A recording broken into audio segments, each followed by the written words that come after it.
제가 대학을 다니던 시절은 6공화국 막 시작하기 전 제5공화국 끝물쯤 제가 대학을 다녔는데요.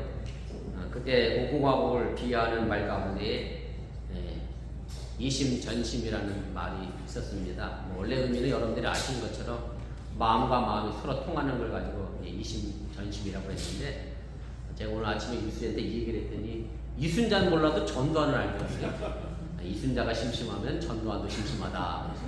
두 부부가 서로 마음이 잘 통해서, 물론 지금은 전두환 씨는 고인이 됐습니다만은 이순자 역시 살아있으면서도 전두환 못지않게 파렴치한 말과 행동을 지금 하고 있는 것을 우리가 보게 됩니다.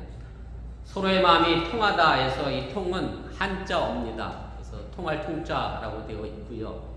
그래서 이 통의 의미는 통하다 혹은 통하게 하다, 두루 비치다, 보급하다, 꿰뚫다, 왕래하다, 환히 비치다, 이런 다양한 뜻을 가지고 있어서 이 글자로 우리가 흔히 사용하는 말을 쓴다라고 하면 교통 혹은 통신, 소통, 상통, 화통, 개통, 투명 이런 식의 말의 단어가 우리에게 있습니다.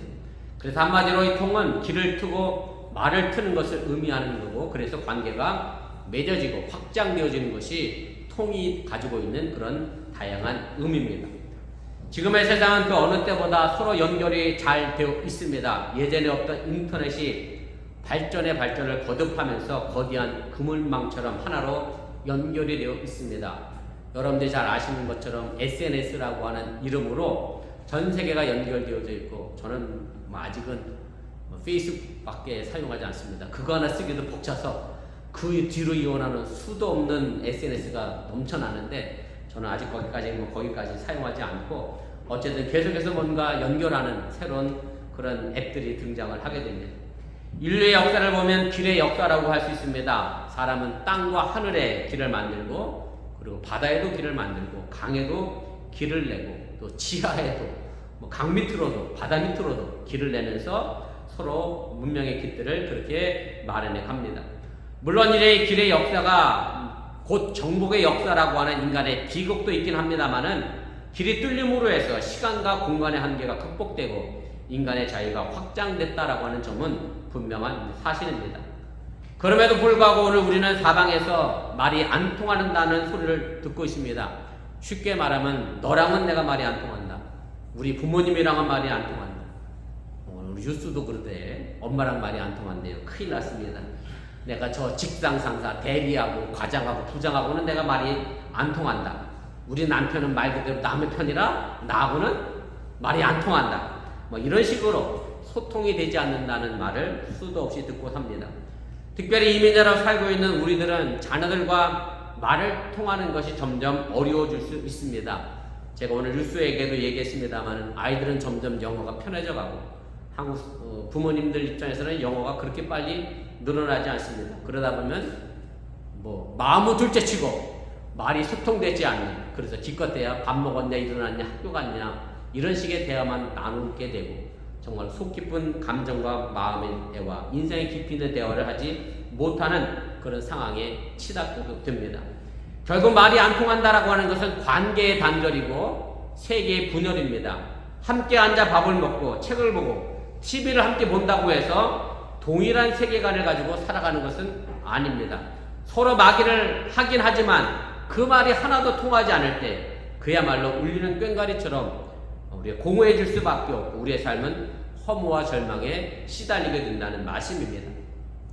창세기 11장에 보면 전 세계의 언어가 달라져서 서로 말이 통하지 않게 되는 이야기가 나와 있습니다. 이 사건은 여러분들이 아시는 것처럼 바벨탑 사건입니다.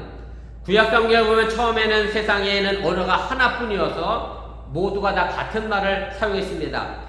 창세기 11장을 보면 사람들이 동쪽에서 이동해 오다가 시날이라고 하는 넓은 땅 들판 한가운데 이르러서 거기에 자리를 잡고 서로 이렇게 이야기하게 됩니다. 창세기 11장 3절 4절 말씀입니다. 서로 말하되 자 벽돌을 만들어 견고히 굽자 하고, 이에 벽돌로 돌을 대신하여 역청으로 진흙을 대신하고, 또 말하되 자 성읍과 탑을 건설하여 그 탑 꼭대기를 하늘에 닿게 하여 우리의 이름을 내고 온 지면에 흩어짐을 면하자. 그런데 하나님께서 사람들이 짓고 있는 도시와 탑을 보려고 내려오시게 됩니다. 그리고 하나님께서 이렇게 말씀합니다. 창세기 11장 6절 7절입니다. 여호와께서 이르시되 이 무리가 한 족속이요 언어도 하나이므로 이같이 시작하였으니 이후로는 그 하고자 하는 일을 막을 수 없으리로다. 자, 우리가 내려가서 거기서 그들의 언어를 혼잡하게 하여 그들이 서로 알아듣지 못하게 하자. 그리고 하나님께서 거기에서 사람들을 온 땅으로 흩으셨기 때문에 사람들이 더 이상 도시 세우는 일을, 바벨탑을 쌓는 일을 멈추게 됐다라고 성경은 우리에게 전해주고 있습니다. 그리고 그것 이름을 혼란이라고 하는 뜻을 가지고 있는 바벨이라고 이름이 지어졌고, 이것이 창세기 11장에 나와 있는 그 유명한 바벨탑 사건의 이야기입니다. 이 사건에 대한 정통적인 해석은 인간 모두가 같은 말을 쓰고 있어서 하고자 하는 일을 뭐든지 할 기사라 하나님의 말을 뒤섞어서 서로 통하지 않게 만드셨다라고 해석을 합니다. 물론 이것도 아예 틀린 말은 아닙니다만은 이런 식으로 간단히 해석해버리게 되면 천지를 창조하신 하나님이 참 쪼잔하고, 죄송합니다만은 째째한 모습으로 전락할 수밖에 없다는 말씀입니다. 이 창세기 바벨탑 사건에서 우리가 중요하게 봐야 하는 것은 사람들이 모든 같은 말을 쓴다는 것 자체에 있기보다는 사람들이 같은 말을 사용해서 서로 통해서 무엇을 했느냐에 초점을 맞추어야 이 바벨탑 사건의 의미를 제대로 이해할 수 있게 됩니다. 창세기 11장 2절과 3절은 연속으로 이렇게 말합니다. 서로 말하되 자라는 말을 반복해서 사용합니다. 말이 하나 되어 서로 통하여 꾸민 사람의 일이었다는 얘기입니다. 그럼 과연 사람들이 서로 마음이 통하고 말이 통해서 한 일이 무엇인가 하는 것인데, 그것은 바로 도시를 세우는 일이었습니다. 사람들은 도시를 건설하면서 돌 대신에 벽돌을 사용했습니다. 흙 대신에 역청이라고 하는 접착제를 사용했습니다. 돌과 흙은 있는 자연 그대로의 건물 모습이지만 벽돌과 역청은 인위적인 가공물이 됩니다. 한마디로 자연을 배반하는 도시 건설을 이루게 됩니다. 결국 서로 통해서 이룬 것이 사람의 욕망이었다고 하는 것을 아주 적절히 꼬집은 촌철살인의 표현이 바로 벽돌과 역청 속에 담겨져 있는 이야기라고 하는 얘기입니다.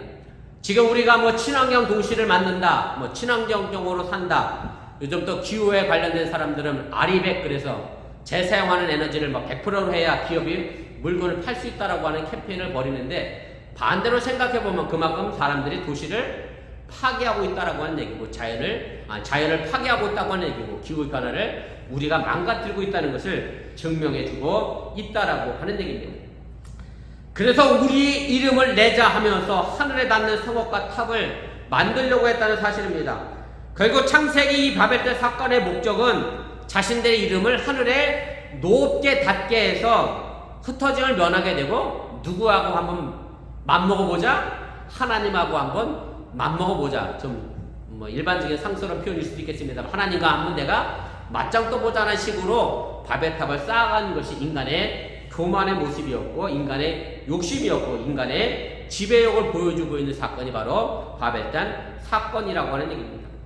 그래서 하나님이 도시인의 말을 흩으신 것은 사람끼리 통하는 것 자체가 미워서가 아니라 서로 통해서 하는 일들이 하나님의 뜻에 위배되고 하나님의 계획에 반대로 가고 욕심과 욕망으로 가득 찬 일이었기 때문에 하나님은 그 바벨탑을 쌓는 것을 중지시켜 이유하여 말을 흩으려 놓았다라고 하는 얘기입니다.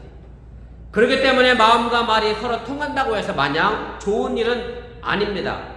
부부간에도요, 서로 통한다고 좋다고 좋은 부부라고 이야기하면 위험천만한 일이 생길 수 있습니다.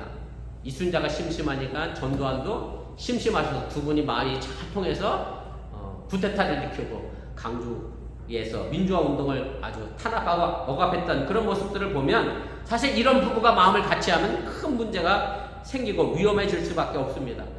성경을 보면 사도행전 5장에 아나니아와 삽비라고 하는 부부가 서로 말이 잘 통했습니다. 마음도 서로 잘 통했습니다. 그래서 둘이 한 것이 뭐였느냐면 거짓말을 했습니다. 결국 그 자리에서 죽고 마는 그런 비극적인 사건이 일어났던 일들을 우리가 알게 됩니다. 사실 말이 중요한 것은 아닙니다. 어떤 마음으로 서로 통했느냐가 중요합니다. 서로의 마음과 말이 통해서 이 땅에 오늘 디모데 남선교회가 찬양했던 것처럼 선한 영향력을 나타내는 것이 무엇보다 중요하다고 하는 사실을 여러분들이 잊지 마시길 바랍니다. 오늘 우리가 함께 읽은 본문의 말씀은 하나님 나라에 대한 비전으로 서로 잡아먹고 잡아먹히는 적대적인 관계의 동물들이 서로 함께 잘 지내는 그런 이야기의 내용입니다. 본문 6절에 나오는 그때에는 어떨 때냐면 바로 메시아 그리스도 구세주가 오셔서 다스리는 때를 이야기하게 됩니다. 그때가 되면 이리와 어린 양, 표범과 새끼염소 이것들이 지금 먹고 먹기는 양육강식의 질서 아래 놓여 있지만 그때가 되면 서로 친구가 되어서 함께 산다는 겁니다. 평화로이 통하는 사이가 된다는 얘기입니다. 사실 이 성경 구절 읽을 때마다 여러분들은 어떤 생각을 했는지 모르겠습니다만은 과연 이런 세상이 가능한 세상일까 우리가 하는 의구심을 가질 수밖에 없습니다. 사실 여기에 이야기가 짐승들의 이야기가 기록되어 있습니다만은 이것은 단지 짐승들의 이야기가 아니라 우리가 살아가는 세상의 이야기고 우리 이야기입니다. 동물들의 사파리 세계에 대한 묘사가 아니라 인간 역사에 관한 이야기라고 하는 말씀입니다. 다시 말씀드려 약한 사람과 세상적으로 힘이 있는 사람들이 억제되고 가난한 사람들과 힘이 없는 사람들, 인권이 보장되기 어려운 계층에 속해 있는 사람들과 함께 더불어 살아간다고 하는 이 세상을 우리가 만들어야 하는데 이것이 과연 실현이 가능한 세상인가 우리가 생각해 볼 수 있게 된다라고 하는 얘기입니다. 한 집에 사는 가족들의 모습을 보면 전부 다 다릅니다. 여우 같은 사람도 있고 곰 같은 사람도 있습니다. 그래서 우리식으로 얘기하면 여우 같은 마누라가 뭘 데리고 사죠? 곰 같은 남편을 잘 데리고 삽니다마는 근데 곰 같은 여자하고는 죄송합니다. 못 산다는 우리식의 말도 있습니다만은 아무튼 서로 다른 동물들의 특성을 보여주게 됩니다. 저처럼 순한 양 같은 사람도 있고 표범처럼 성질이 급한 사람도 있고 사자같이 추진력이 있는 사람도 있고 염소처럼 조심스러운 사람도 있습니다. 그러나 다 모두가 소중한 사람들입니다. 각자 나름의 쓰임새가 있다는 그런 말씀입니다. 이런 모습은 교회 공동체에서도 마찬가지입니다. 우리 어번교를 섬기는 한 사람 한 사람을 보면 다 다른 모습과 성질과 특성이 있습니다. 하나님이 다 필요해서 우리 어번교에 모아주신 것이고 그리고 지금 창립 16년이 되도록 서로 잘 통하여 어번교를 지켜내고 있다는 그런 말씀입니다. 오늘 본문에 나오는 이리와 어린 양, 표범과 어린 염소, 송아지와 어린 사자, 살찐 짐승과 어린아이, 암소와 곰이 서로 어울리며 통할 수밖에 없는 이유가 있습니다. 이런 세상을 만들 수 있는 방법이 있다는 얘기입니다. 그것이 바로 오늘 본문 1절 2절 말씀에 나와 있는데 서로 통하는 하나님의 영을 말하고 있습니다. 이새의 줄기에서 한 싹이 나며 그 뿌리에서 한 가지가 나서 결실할 것이요 그의 위에 여호와의 영 곧 지혜와 총명의 영이요 모략과 재능의 영이요 지식과 여호와를 경외하는 영이 강림하시리니 이사야 11장의 이 말씀은 수백 년이 지난 후에 이 땅에 오실 메시아에 대한 예언의 말씀입니다. 여기서 이새의 줄기란 다윗의 가문을 이야기합니다. 이새는 다윗의 아버지입니다. 이 땅에 올 메시아는 다윗 가문에서 태어나는 예수님을 가리키는 말입니다. 이 땅에 오실 메시아인 예수님은 여호와의 하나님 영을 받았다라고 말합니다. 여호와 하나님의 영이란 우리가 흔히 말하는 성령을 의미합니다. 그리고 이 영은 지혜와 총명의 영이고 모략과 재능의 영이고 공유와 자비의 영이며 성실의 영이라고 말합니다. 바로 이 영이 서로를 통하게 하는 영이라고 이야기합니다. 이리와 어린 양을 통하게 한다는 그런 말씀입니다. 제 욕심만 생각하면 이리는 양을 잡아먹어야 합니다. 양에게 큰 상처를 줘야 합니다. 그러나 여호와 하나님의 영, 성령 안에서는 그렇지 않다는 말씀입니다. 우리가 흔히 세상을 인과응보로 생각할 때가 많이 있습니다. 원인이 있어야 결과가 있다라고 이야기합니다. 물론 틀리지 않습니다. 그런데 그 원인과 결과를 뒤집어 놓은 대표적인 성경이 바로 욥입니다. 욥에게는 원인이 없었는데 이상한 결과가 나왔습니다. 사실은 인간의 인간다움은 원인이 있지만 그 결과를 다르게 바꿔낼 수 있는 것이 인간의 고귀한 삶의 모습이고, 우리가 그 고귀함을 넘어서서 하나님의 영을 가진 우리는 더 다른 모습으로 결과를 만들어낼 수 있어야 합니다. 제가 오늘 뉴스한테 이런 예를 들어봤어요. 나린이하고 세훈이가 배가 고파 죽겠는데 빵이 하나밖에 없네. 그럼 누가 다 먹어야지? 그랬더니 우리 뉴스는 그래도 인간은 됐어. 서로 나눠 먹는데. 근데 사실은 그 빵 안 먹으면 내가 당장 죽는다라고 얘기했다라고 하면 아마 그렇게 대답 못했을 거예요. 내 욕심대로면 내가 혼자 다 먹어야죠. 그러나 우리가 인간됨에 있고 하나님의 사람이라고 하면 더 나은 결과를 만들어내야죠. 본능대로 살아가는 결과를 만들어내서는 안 된다라고 하는 얘기입니다. 이리와 어린 양이 함께 삽니다. 공존하고 상생합니다. 더불어 함께 살아갑니다. 이렇게 살아가기 위해서는 이리는 이리다움을 버려야 합니다. 표범과 어린 염소가 함께 누워 살기 위해서는 표범의 살은 폭력성을 포기해야 합니다. 송아지와 사자가 함께 지내려고 하면 사자가 육식성을 버려야 합니다. 살찐 짐승이 어린아이에게 이끌릴 세상에 되려고 하면 그 살찐 짐승은 자신의 거친 맹수의 성질을 버려야 합니다. 바로 여기에 우리가 신앙을 갖고 교회를 세운 이유가 있음을 여러분들이 믿으시기를 바랍니다. 자본주의 사회는 돈이 바탕이 됩니다. 그러다 보니 돈이 돈을 버는 세상이 되어버렸습니다. 그러다 보니 한국에서 흔히 하는 말처럼 금수저니 흙수저라는 말이 자연스럽게 생겨났습니다. 그리고 자녀들에게 흙수저를 물려주지 않으려고 돈돈하며 살아가고 다른 사람의 형편과 처지를 이해하지 않으려고 합니다. 결국 서로 빼앗고 빼앗기지 않으려고 하는 이 세상은 양육강식의 동물들의 세상에 두고 말았다는 말씀입니다. 교회마저도 세상의 영향을 받아서 부흥과 성장을 이야기하면서 단순히 숫자로만 말합니다.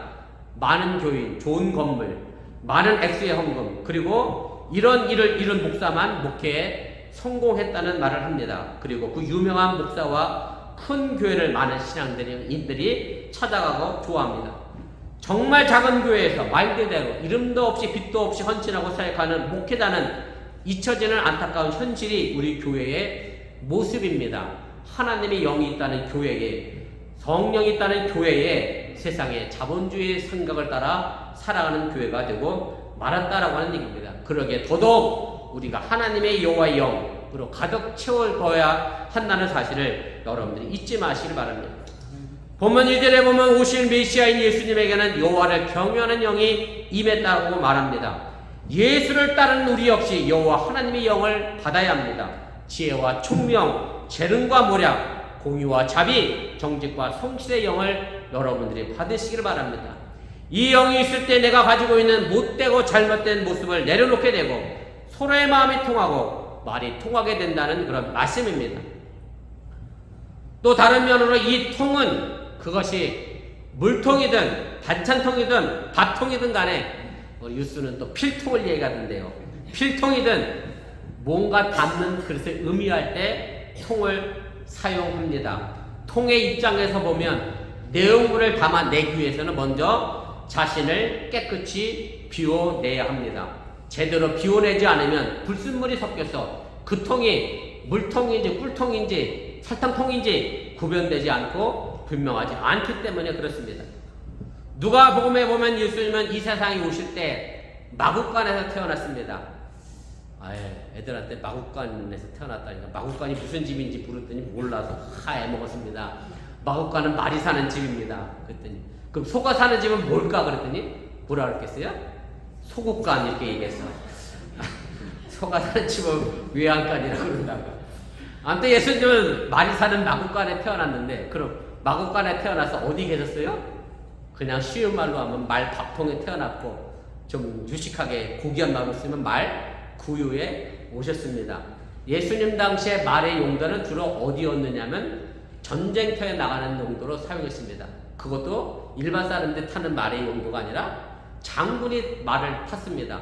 몽골이 세계를 그렇게 빠르게 짧은 시간에 점령할 수 있었던 것은 작고 빠른 말이 있었기 때문에 몽골 제국이 그렇게 넓은 세계의 땅을 제패할 수 있었습니다. 그때 당시 말은 전적으로 무력과 전쟁을 상징하는 그런 말입니다. 그래서 말을 타고 전쟁에 나갔고 전쟁 이긴 장수가 말을 타고 의기양양하게 다시 돌아옵니다.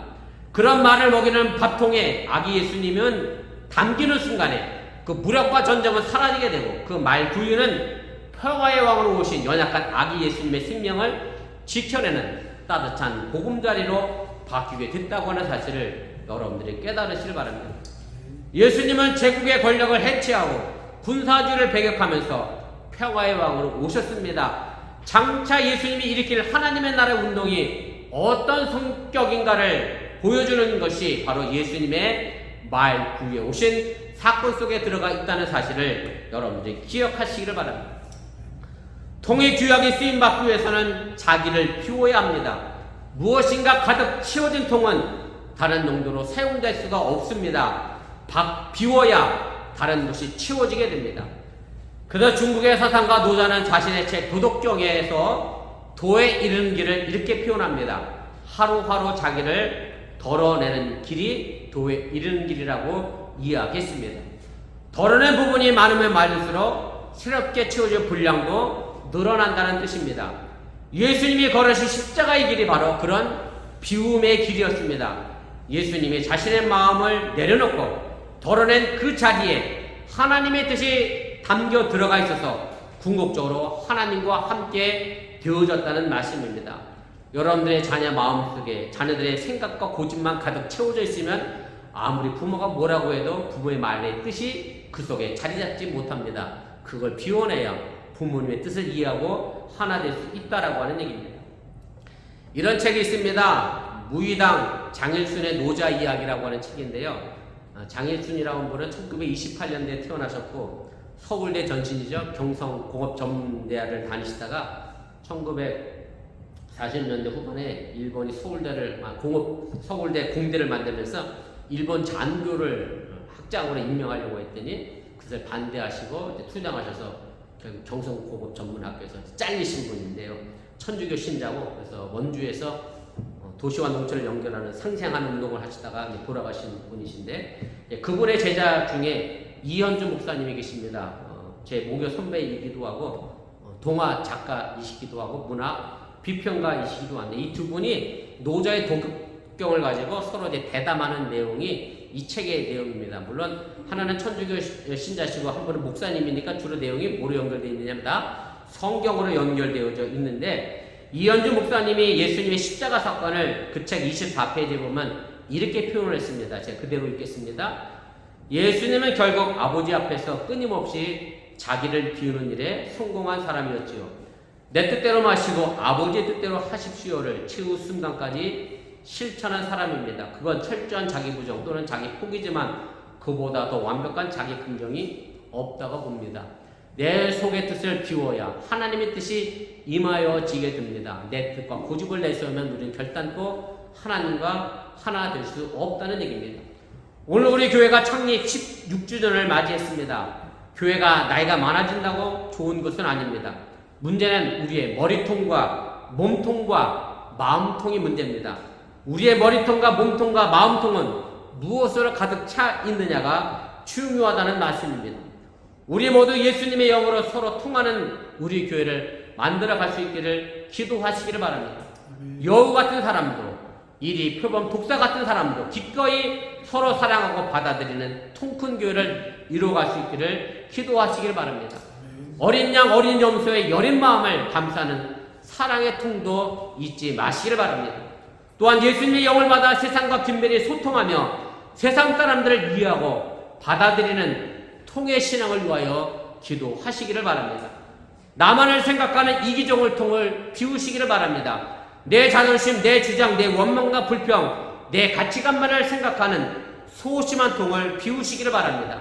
바로 이럴 때 하나님께서 그 비워진 자리에 하나님의 영이 담뿍 담긴 축복으로 우리를 채워주실 것임을 또한 믿으시기를 바랍니다.